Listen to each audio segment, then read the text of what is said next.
Hello friends, bienvenidos. My name is Jen, aka Jen Calo on social media, your local witchy friend and intuitive guide through the occult. As always, my lovely husband and co-host is David, aka Premier Pools on social media. Hi everyone. On today's episode, Jen explains Star Talk. Welcome to the show. Grab a chair, make yourself at home. Jen's got stories to share. You'll never feel alone. All right, we are back in the studio. We haven't recorded in quite some time, so we keep doing this to ourselves. It's like a win-lose thing because we get way ahead of ourselves, so we give ourselves some breathing room. But then to come back, we have to kind of get back in the mood and really do and even in this episode we've already had some bloopers and outtakes, so getting back into it. But this is a good episode. Why don't you share a little bit about how we came up with this topic, and then we do have some housekeeping things, so that's fun, and then we can get right into it. Yeah, this is not going to be a normal episode where it's structured and I explain things. I will and I won't be explaining. This is more of a conversation. So we were waiting for an order or something. We were waiting in the car, and then David started asking me how does astrology work? And I know that we have our original astrology episode, but to be honest, that was our third episode. I was still nervous in front of the mic, so it didn't come. Camera off. Yeah, so it didn't sound the best, and I've also learned a lot more since then. So I was trying to explain, and it was wait, let's just make a whole episode about this. However, I will say that don't use this episode to base the history of astrology or the mechanics of astrology off of, because there are so many basically PhD level astrologers out there that are going to explain it much better than me. This episode is basically you watching me try to explain this to David. I'm also not trying to convert anyone. That is never my goal. If it's not for you, it's not for you. So yeah, that's my little spiel. Nice. All right, in housekeeping, call back to one of our episodes that we had. Now it is kind of an older episode, but I did get a story. It was for our Speaking in Tongues episode, which was a great episode. I think that one was really cool because you and I both aligned on this is kind of BS. And it reminded me of some of the older episodes that we did together, like the spiritual scammers, psychic surgeries, phrenology, where there are things that we both are on the same page and we're this is not true, and we can more work together to debunk. So that was kind of cool, which is going to be an interesting contrast to this episode, and we'll get more into it as we go along. But I did get a story. So it was really cool. I went to drinks with a friend, and we were just catching up, and I was talking about the podcast and mentioned that we had just done an episode on speaking with tongues, and they shared they actually had an experience with that. Really? So, yeah. So I asked if I could share. I didn't ask if they wanted to remain anonymous, but just to be safe, I'll keep them anonymous. But they said I could share the story. So they mentioned that when they were younger, they were part of the church and would go to church groups or church retreats or, just different youth activities for people who are in the church. And they mentioned that one time they went to this weird retreat or this weird gathering that was held at an abandoned strip club.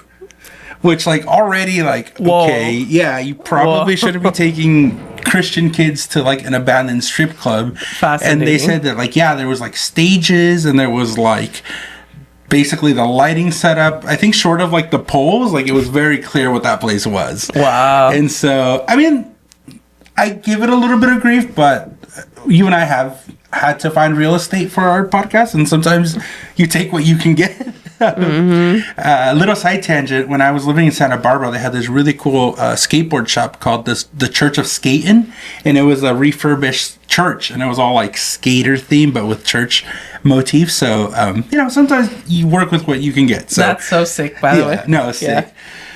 And so they mentioned that they were there, and then they had this retreat. It wasn't in the basement, but it must have been one of the private rooms or something. The VIP room. The VIP room for the midnight dancers, midnight ballerinas, which is fine. We're actually going to do an unhinged episode on something similar. But anyways, they said that I guess there was people who were like preaching and reading the Bible, and like some people did start speaking in like tongues, or like some of the pastors or youth groups would like come over and like just cover them with like a sheet or something. Ew. Yeah. And they were telling me they were like observing this, and they were like, this is really fucking weird. Like, so they didn't like fall into the hype, which is good. But I guess at some point they like went to like check on the people to make sure they were okay. Kind of like your story that you mentioned in that episode. And like, I guess the people who were in charge were like, no, leave them alone. They're having like a spiritual moment. So that was like kind of related to that, because like, yeah, I think there was some tongue speaking. And then like the big thing was like they would cover them, and like they did not look like they were okay. That gives me the creeps. Yeah. And then like when they went to go check on them, they got like, I guess, reprimanded or like told like, hey, leave them alone. They're going through their spiritual journey. But I mean, yeah, it just goes back to that episode with those practices and those belief systems, right? I think we've done a pretty good job of like explaining why maybe that's not so much for us, and even some of the harm that can cause. From your perspective, when you teach, what you believe, like you're never pushing it or saying like, you need to do this, I think everybody has their own path. But when it is more geared towards like, especially youth, and saying like, no, you're going through like a spiritual thing, like it gets dicey, and more dicey if you're in a strip club. So that's fucking weird. Just to summarize. That's fucking weird. But yeah, so that was a good story that was shared, and thank you so much for sharing that. I'll definitely let you know when this episode comes out. We also have some comments on Spotify. People have been leaving comments on Spotify, which I really, really appreciate. It's really, touching for me to look at all these comments and engagements, and we even have like the demographics of where people are watching, and it's really cool. Yeah. But for the Lunasa episode, the Grain Festival, Chrissy Wright Lewis wrote, fantastic episode. So thank you so much, Christy. It sounds like they enjoyed it. And I think was that the one also where we shouted out Krista and then they reposted us? I think so. Yeah. So another shout out, Krista. Thank you so much. And then for the Mystic Maidens with Adam, another great video that we had. Adam, thank you so much for coming on the podcast. We really appreciate it. Somebody with the username Thampton said, Jen, thank you for having Adam as your guest. I love the conversation and look forward to hearing more of your episodes and Adam's future podcast. So sending positive vibes out there that Adam does get his podcast up and running, and I cannot wait to hear it. Yeah. Adam was such a great guest. Yeah, no, incredible. So, all right, now let's get into this episode. So Jen kind of explained the perspective, how this one's a little bit different. This isn't really her explaining a concept. It's not a Jen explains per se. But like Jen was saying, we were waiting in line for hamburgers. I remember specifically where we were. And yeah, we kind of just went into our conversations that we usually have, and right on brand. We were like, well, let's save it for the podcast. But that one was interesting because we did need to like format a way to have this conversation. And even before we started recording this episode, this is one of the very few times where we've talked about how we're going to like structure the episode. Usually we just kind of hit record and go, but this one's a little different. So just to prepare everybody who's listening, essentially I have the proposition that astrology is the idea that the cosmic bodies, including stars, comets, all the things we've already talked about in our last 80 plus episodes, have a direct effect on who you are as a person, as a human. So that, in my understanding, in like the most layman's terms, is what astrology is. But my proposition is that like, no, it doesn't, because XYZ. And that's kind of what I'll be explaining. And then I'll be looking forward to hearing from Jen to see kind of what her perspective or analogy is on this. And we're not going to find a middle ground or a compromise or me being converted. Because that's not the point of this episode. The point is to kind of just show how a conversation can be had about these subjects, with the core of our podcast, right? With her being a believer and me being like a complete skeptic. I don't want to say we've gotten away from that because that is our root, but like we haven't had an episode like that in a while since we've kind of showed both sides of a coin, essentially. Yeah. So I guess we'll start there. That'll be our springboard. So again, my proposition is that astrology is the idea of the cosmos affecting us affecting our human experience. What is your supporting data of that?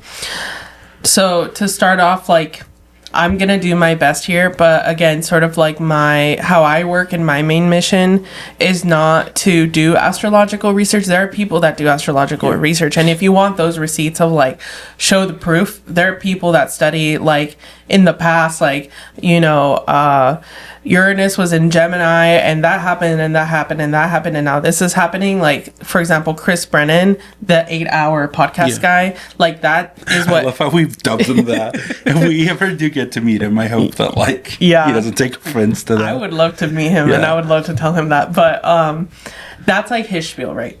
My spiel, my thing is to show people that they have more tools and things to consider than just what society says is like right and wrong. And if it helps someone like make a decision, move forward and live their best life, that's more what I care about. It's like the equivalent of like there are people that get PhDs in psychology and do psychological research, and then there are people that get like MSWs and help people implement those tools and help them grow. Like the growth is what I care about. Like the people that you're helping grow, you don't have to explain like there were 200 studies and this shows that DBT works. It's more implementing it. So that's where I'm coming from. And I think I'll still explain it to the best of my ability. And I think that's one thing that makes you great, because at the end of the day, if you have a client or somebody you're working with, you don't really care if they believe you or not, right? You ultimately want them to absorb the knowledge of how to understand what's going on in their world and maybe present it in a different way that hasn't been presented. But ultimately, the goal is to better or improve or even understand what's going on in their life. That's why I know I keep coming back to it, but that's why I was such a big fan of like Krista's episode with the semantic thinking. I think there is some stuff to me that's more like pseudoscience-y of it, but with the semantic thinking, even I've talked about, like, it is important just to take inventory. You mean somatic? Somatic, I'm sorry. The somatic thinking is like, it is important to take inventory of like where you are and feel who you are as a person, because to me that is rooted in like being grounded and understanding just like your own body and self. And then obviously if you add the astrological or the extra stuff to it, then that can make it more powerful for some people, or for some people with like me, the somatic stuff is enough.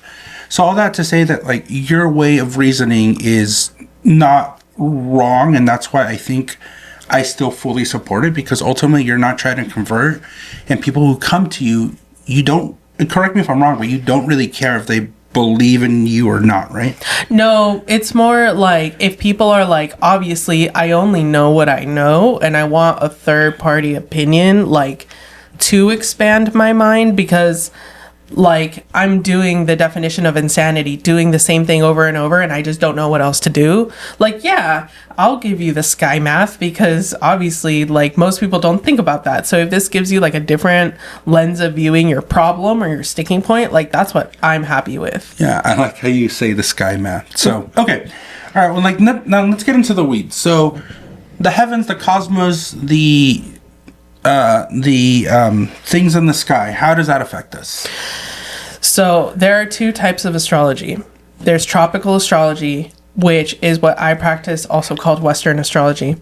And then there's Vedic astrology. There are different types of astrologies. Those are the two big ones. Vedic, aka sidereal, meaning relating to the stars. So first let me start with Vedic. Vedic astrology is based on a system of fixed stars. So they can literally see like this fixed star is here, therefore blah, blah, blah. Versus tropical astrology, what I'm using is also called the moving zodiac.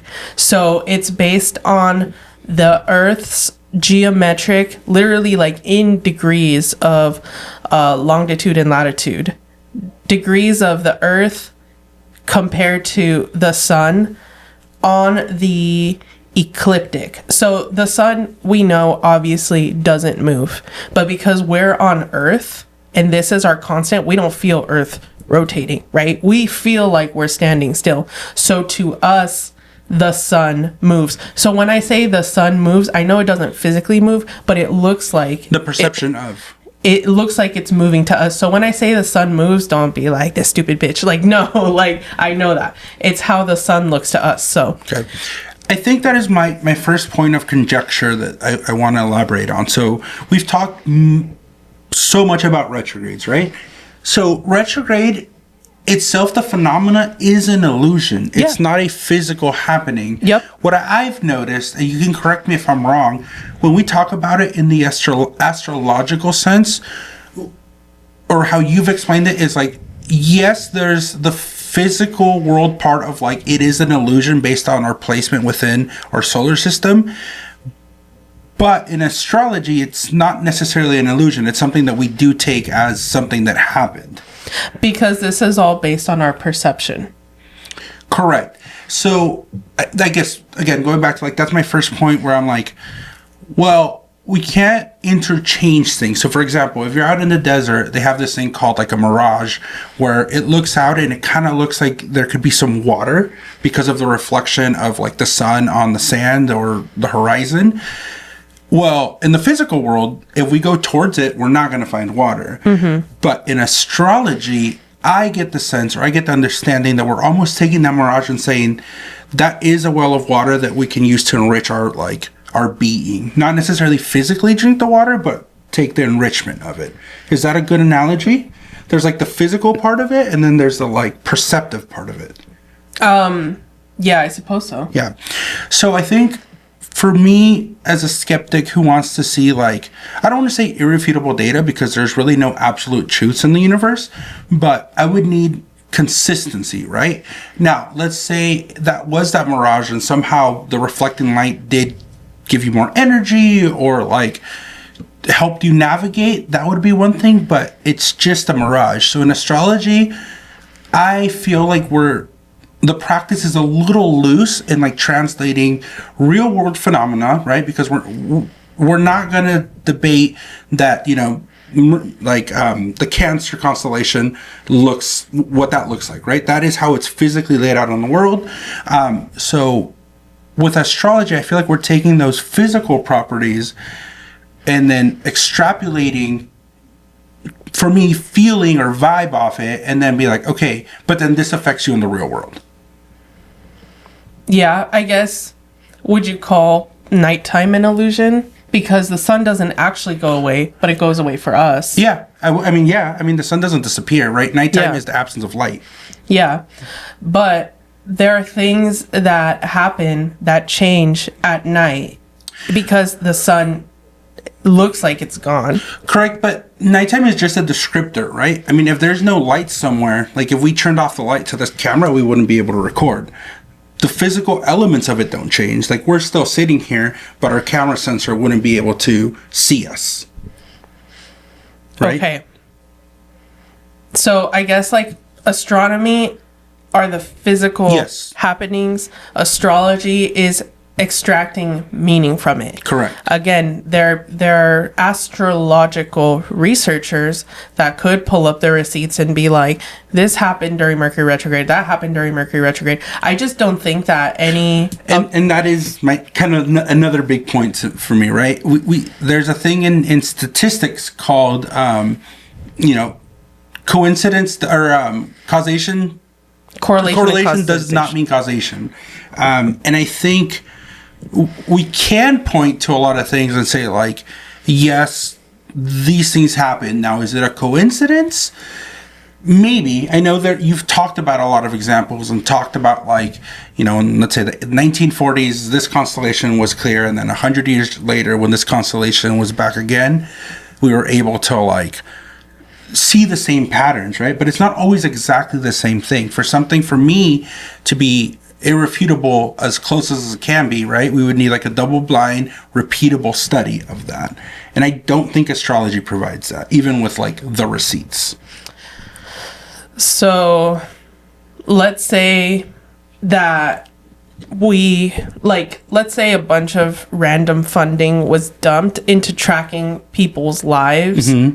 And it's like all of these people were born with a Libra rising, and throughout their life, XYZ happened. Like, I just don't know, like, at what point will you be satisfied, which is why, like, I don't debate people about this. Yeah. It's like, I could tell you that, like, for example, Uranus in Gemini was there during the Revolutionary War, or like when we gained our independence, was there during World War II, and is now here when things are tense with, like, you know, Israel and Hamas. Yeah. So it's like, I don't know how, like, literally what number or how much is going to satisfy you. So I don't know what to say to that. It's not like a numbers basis, right? I think there's so many factors, and they have done studies of, like, I'm not talking about astrology, but they've taken sample groups of, like, you know, people that lived in these regions, or people that grew up with this, or even like our medication.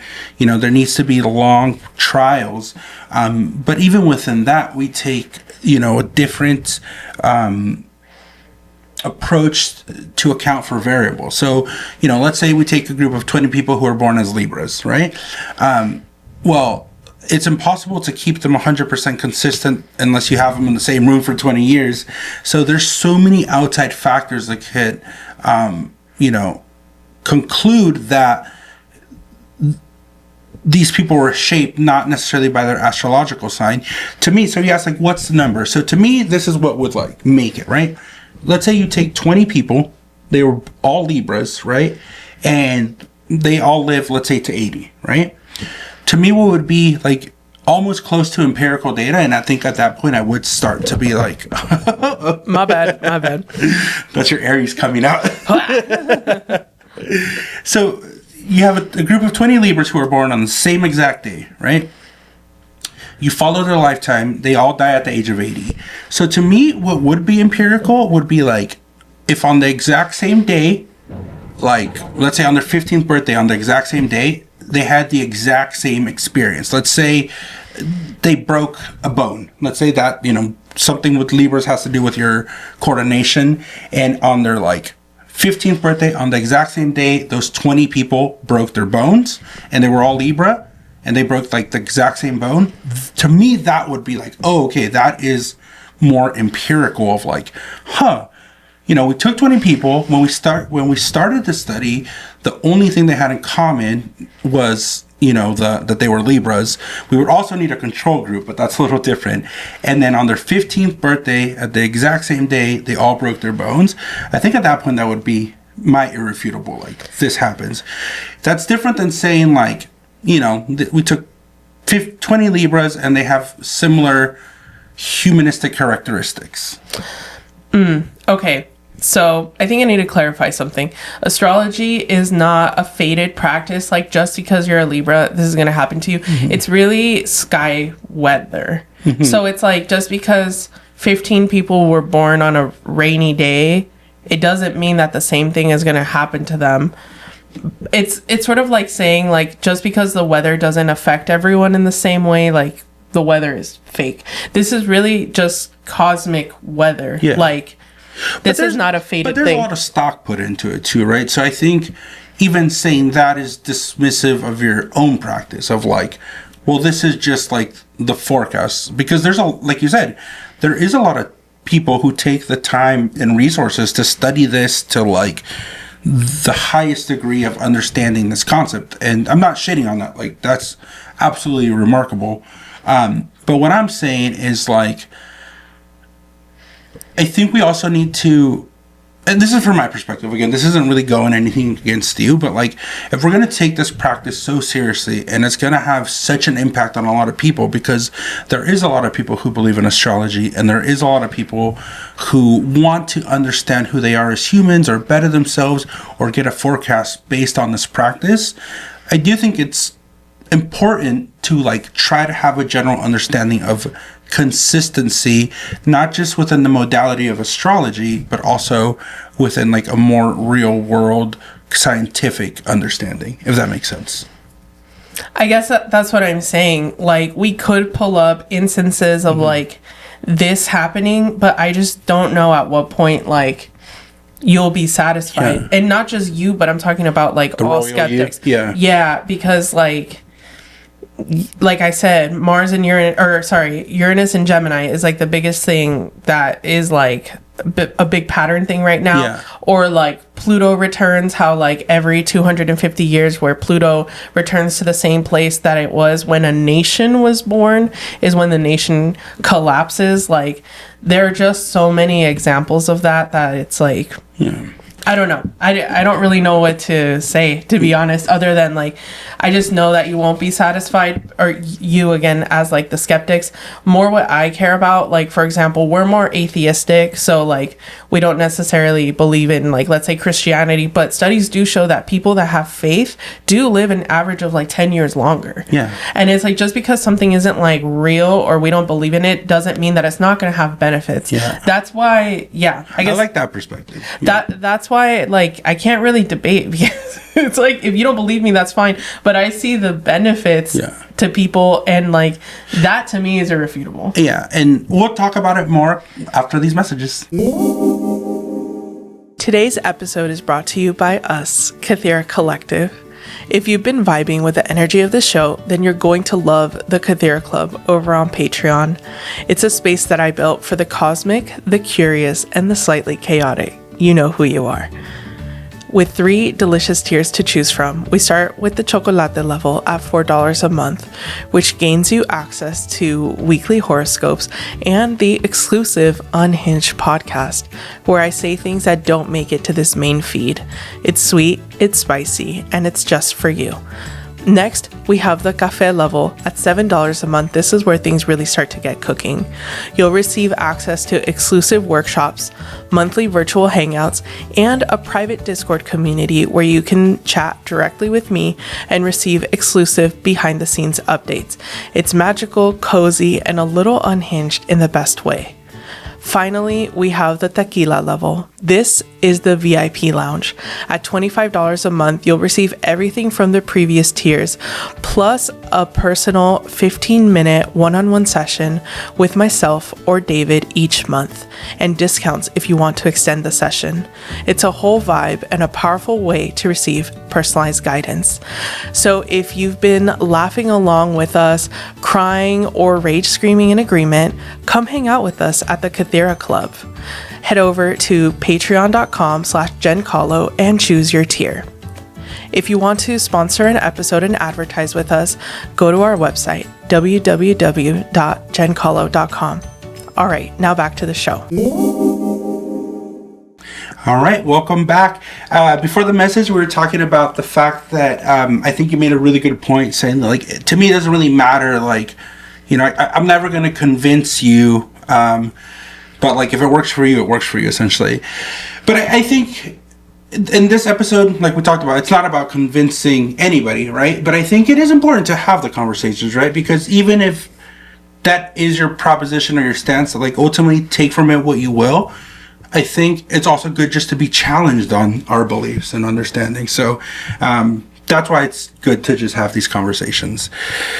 Another kind of general understanding that I have, and this is where I really want you to jump in, because I think this will kind of enhance more of the conversation, is we're essentially saying that based on the placement of where these heavenly things are, whatever that placement is and whatever our perspective is at that exact time where we are on Earth, because we've talked about astrocartography, we've talked about where you're born, like, it is a snapshot, right, of like where you are. That alignment of the cosmos has an effect on us, and from my understanding, correct me if I'm wrong, it's more of like an energy exchange, right? So is it like an exit sign on the freeway, or is it like one of those boosters on Mario Kart that, like, it actually has like an energy exchange that affects you? Or is it more like, hey, this is where you should get off on the freeway? Do you mean the energy when you're born? I don't understand what you're telling me. When we're saying astrology affects us, right? Mm-hmm. How does it affect us, essentially? What is the astrological mechanism of how the stars affect us? Is it like it's creating a very specific energy that affects you at that time? Or is it like the cosmos are where they are and like this is how you can guide yourself by them? Yeah, again, going back to the weather report example, that's the best way that I can explain it. Like, if it's raining and you have asthma, it could trigger your asthma, right? Or like if it's raining and you plan to have a barbecue, things are going to seriously shift. And you know, just because I say it's like the weather report, it's not me minimizing it's important. The weather is important. This is just a different type of weather. So when you're born, those influences stay with you. It's sort of like someone born in the 80s versus the 90s. They have really big influences. In the 80s, they didn't have the hepatitis vaccines. They had a certain like level of standards of care with labor and delivery. Like all of those things stay with you from birth. And so it's very similar in terms of like the cosmic influence that you're born under is going to stay with you for life. Got it. Okay, so I think this is something I didn't know then. So we're not claiming in astrology that there's like an energy exchange, right? So, or I'm curious.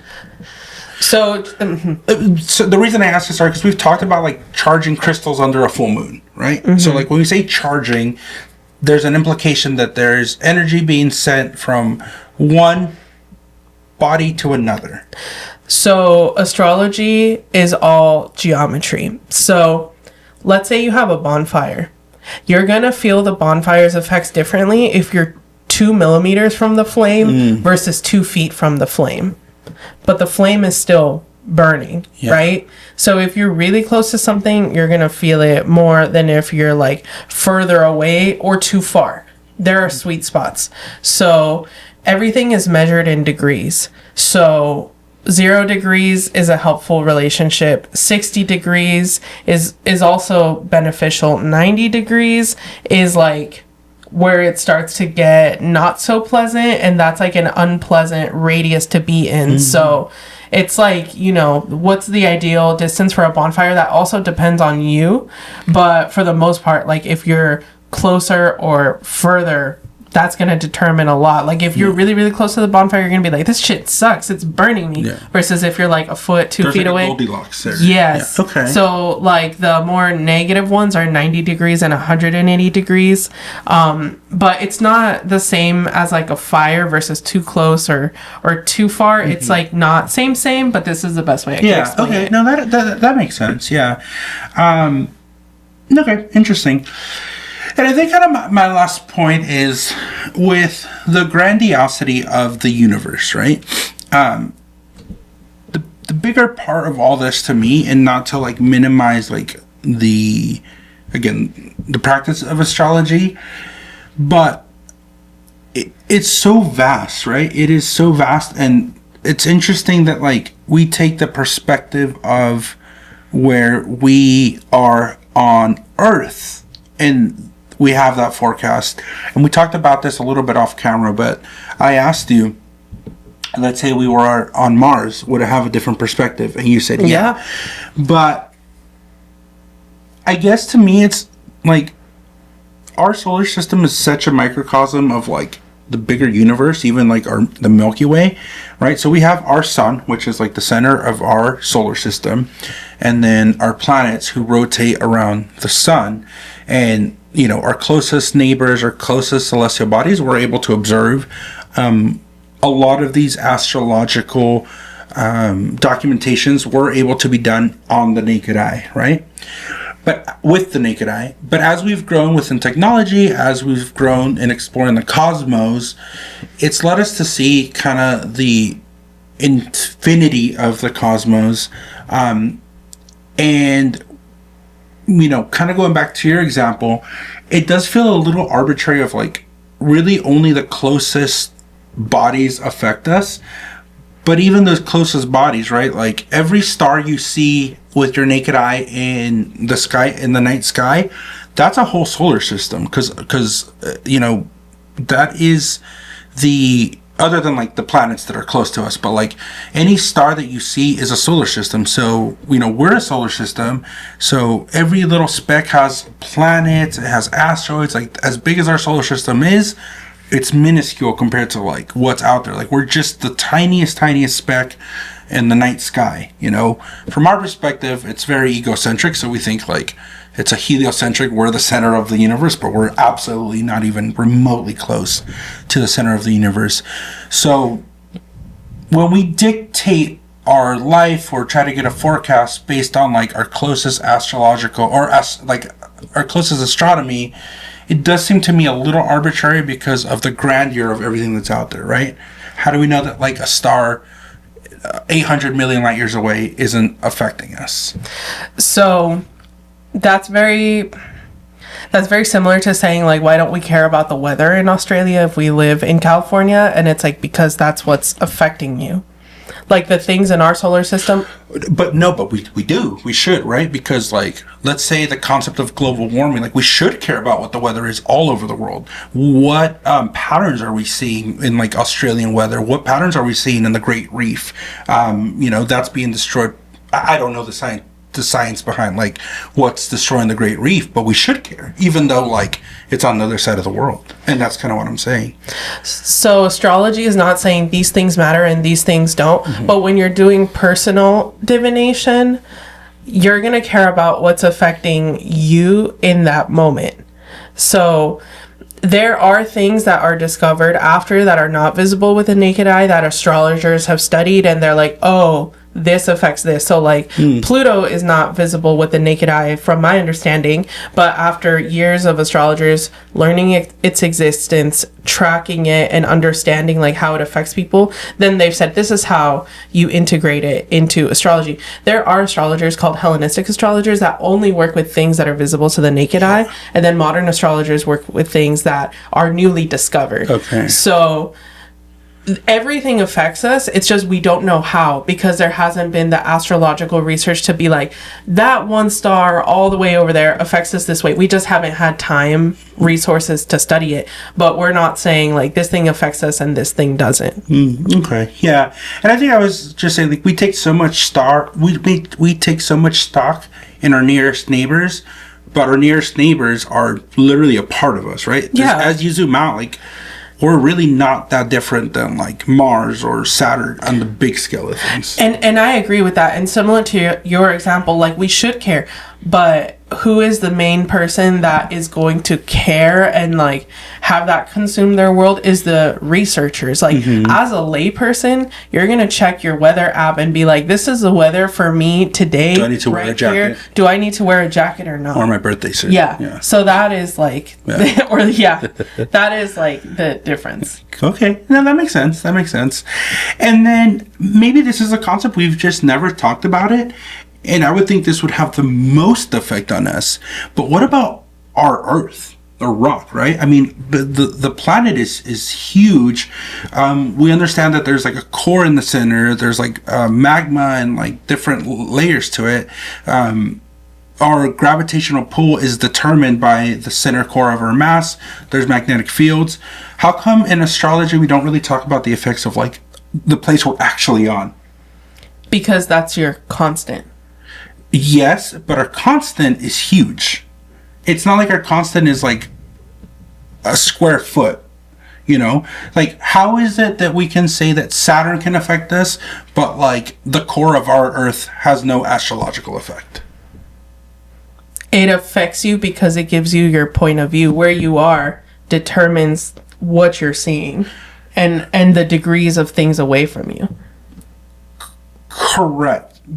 But because the Earth isn't so small, like, wouldn't it sound to reason like where we are on Earth, like, it should affect us astrologically? Like, okay, this is perfect. So let's say we're right here on Earth, right? Mm-hmm. And then, sorry, for everybody, if you're not watching, you should probably turn on the video right now because we have visual examples. So, we're saying that we're sitting right here, right? Mm-hmm. And let's say that like Mars is right here and there's like an astrological effect to Mars, right? Mm-hmm. But how are we not saying that like same, right? Point on Earth, that like the core in the center, like, wouldn't it have some sort of effect too? That's closer than Mars, but like wherever you are in the world, like at the end of the day, Earth is an astrological. It is a celestial being. It's a celestial body.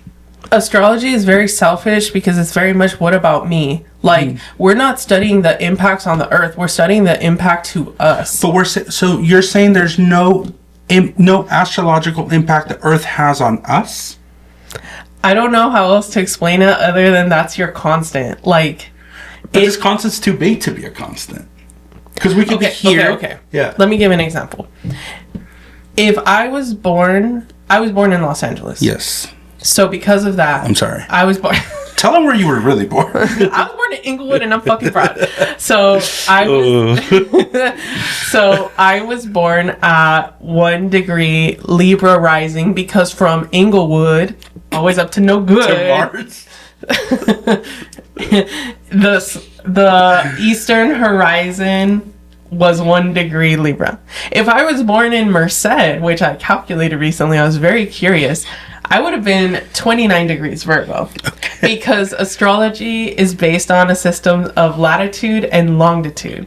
And so dependent on where you are on Earth, because Earth is so big, yes, things are going to change because it's geometry. Yes, but correct, but it's only pointing up into the sky. It's not just pointing up. It's 360 degrees. Okay, we're only considering astrology and the effects or the forecast that it has based on like heavenly things. What I'm saying is Earth itself is a cosmological body. Okay, how about this? Let's say we were on Mars, okay? Okay. Would Earth have an effect on the person on Mars? Yes. Okay. Because it switches your point of view. No, that's perfect. So take Mars. So let's say this person, we've talked about astrocartography. So let's say there's a Martian, right? With little alien ears. Or Elon Musk, because he's going to colonize Mars. Okay, continue. First person born at Mars, we take a snapshot, we say where Earth is. Yep. Okay, two-part question. Has anybody looked at like how Earth's astrology would affect that Martian? No, because we need astrological research. Perfect. Okay, perfect, right? So we're saying Mars affects you on, like Earth could have an effect on a Martian. 100%, yes. Okay, hold on. Now let's say this Martian travels to Earth, right? Mm-hmm. It's still the same perspective. The origin. You say this is your. What'd you say? Your base. Constant. Your constant. Mars is their constant. We've established. You said Earth does have an astrological effect on that Martian, right? Mm-hmm. Now let's say this Martian travels to Earth. What astrological effect does Earth have on the planet at that time? Because we've talked about astrocartography for that Martian. Where you are is your constant, and it becomes irrelevant once you're on there. Because see, that's okay. This is why. Okay, these are the things, and I'm not mad, but these are the things that like. There's a lot of conveniences, in my opinion, to astrology. I feel like it's. I don't know physics. I wish I did, but I want to say there's a physics rule about your constant. I mean, with physics, there's entropy. There's the idea of like every action has an opposite or an equal reaction. But I think that's the thing. You kind of answered it within your own question, right? A Martian would have Earth effects of astrology. Okay. If we're dropping an egg, yeah, and we know with these prices, yes, I'm not dropping any eggs. We know that the Earth's tilt, the axis tilt is 23.5 degrees. That's how much it tilts on its axis. Yes. It's like saying, why don't we calculate that when we calculate how far an egg is going to drop? And it's just like, because that's different. I mean, an egg, the velocity of an egg dropping has to do with gravity. Aero resistance. That's not what I'm talking about. Constants. I'm talking about constants in physics. Like when something is constant. I mean, I don't know. I shouldn't be talking. I fucking failed physics in college. But I swear to God, I feel like there's a rule about constants. If I knew this was going to come up, I would have done more research. Everything I prepared is absolutely not what we've covered, actually. So. Well, we have 3 minutes. Cover away. Okay.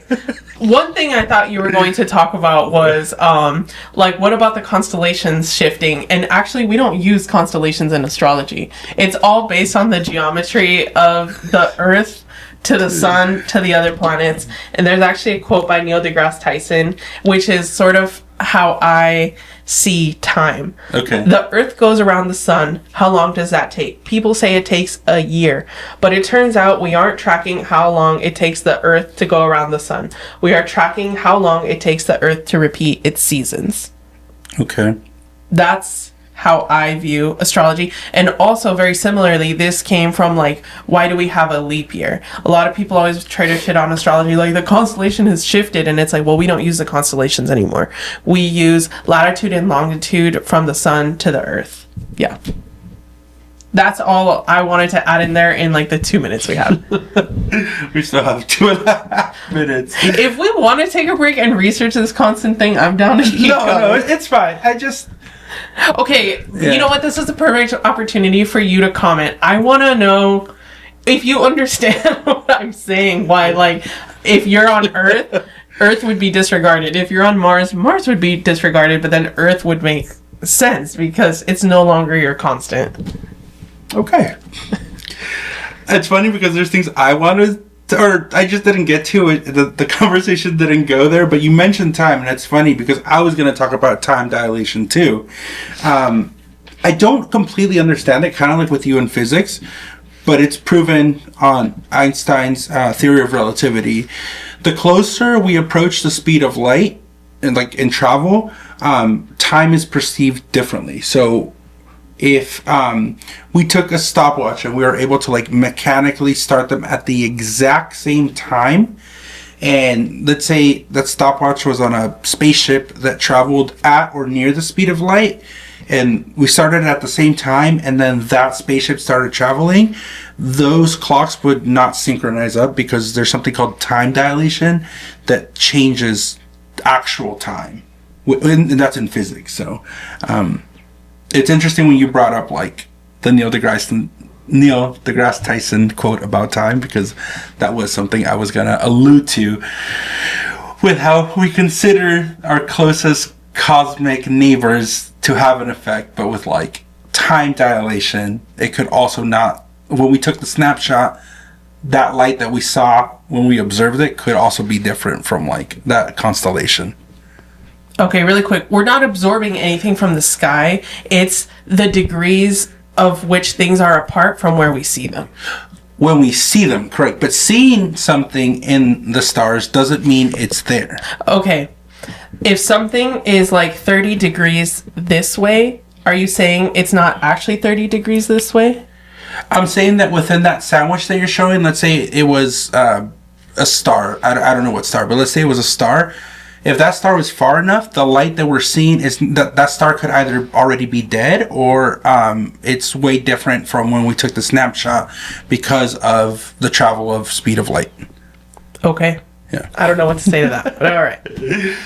This was a fun one. You seem a little upset. No, I'm not upset. You're passionate. I get passionate because there are certain things where it's I don't know how else to explain this to you without taking a break and pulling up something on the internet, but obviously on a podcast we can't do that. Yeah. So I think that was a fun one. Mm-hmm. I think a lot of the times we're exploring concepts and we don't have these lively conversations that I think are entertaining and we're at the core of what we were doing. But let us know. I really hope people watch and listen to this one and either roast me in the comments or give some new perspective. And I'm all ears. We like to say in our household, I'm all orejas. After this, I'm literally going to look up physics and constants because I swear that there is something about that. I remember. Think there is, but yeah, we'll have to break it down. And we're way past time, but high five to us because trying to explain these insane concepts in 45 minutes in layman's terms when I'm not an astrologer, an astronomer or a physics expert, to the best of our ability. So good job us. Let us know if you want more of this type of content.